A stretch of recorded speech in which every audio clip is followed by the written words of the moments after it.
கோயம்புத்தூர் சுலூர்ல 10 வயசு குழந்தைய ரேப் பண்ணி கொன்னு கிணத்துல தூக்கி போட்டிருக்காங்க. எனக்கு இதுல இருந்து ஒரே ஒரு விஷயம் மட்டும் நல்லா புரியுது.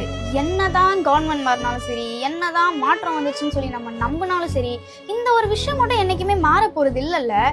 எனக்கு இந்த இடத்துல உங்க எல்லா சார்பாகவும் இப்ப இருக்க கவர்மெண்ட் கிட்ட ஒரு சின்ன ரெக்வஸ்ட் வைக்கணும்னு நான் நினைக்கிறேன். இவன் தான் இந்த தப்பை பண்ணா அப்படின்னு நீங்க கன்ஃபார்ம் பண்ணிட்டீங்கன்னா தயவு செஞ்சு சொல்றேன், இம்மீடியட் ஆக்ஷன் எடுங்க.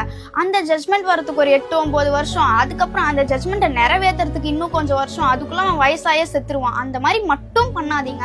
அந்த தைரியம் தான் இன்னும் பாதி பேர் இந்த விஷயத்த திரும்ப திரும்ப கண்டினியூ பண்ணிட்டு இருக்கிறதுக்கு காரணம். அதே மாதிரி அந்த தண்டனை வந்து சாதாரணமாலாம் இருக்கக்கூடாது.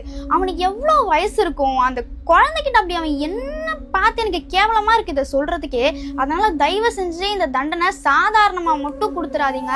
பயங்கரமா இன்னொருத்தன் திரும்ப ஏதோ ஒரு பொண்ணு மேலேயோ குழந்தை மேலேயோ கை வைக்கணும்னு நினைச்சானா அவன் நடுங்கிற அளவுக்கு இருக்கணும் இந்த தண்டனை.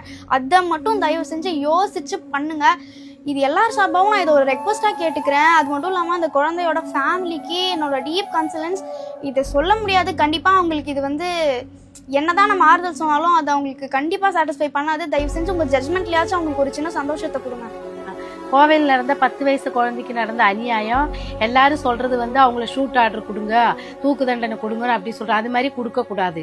அவங்கள கூட்டிட்டு வந்து வலது கை வலது காலை வெட்டி காலம் ஃபுல்லா அதை அனுபவிச்சுட்டு இருக்கணும். சும்மா ஷூட் ஆர்டர் கொடுத்த கொலைபாதகம் செஞ்சேன்னா அது நாளைக்கும் அதே தப்பு தான் நடக்கும். காலங்காலமா இதை அனுபவிச்சுட்டு இருந்தா தான் இன்னொருத்தன் பார்க்கும்போது நம்ம பண்ணக்கூடாதுன்னு உள்ள எண்ணங்கள் மனசுக்குள்ள உறுதியா படணும். அது உள்ள தண்டனையை வந்து கண்டிப்பா நல்லா கொடுக்கணும். இப்ப இருக்கிற சிஎம் விஜய் சார்கள் வந்து நல்ல இது கொடுக்கணும்னு நினைக்கிறேன்.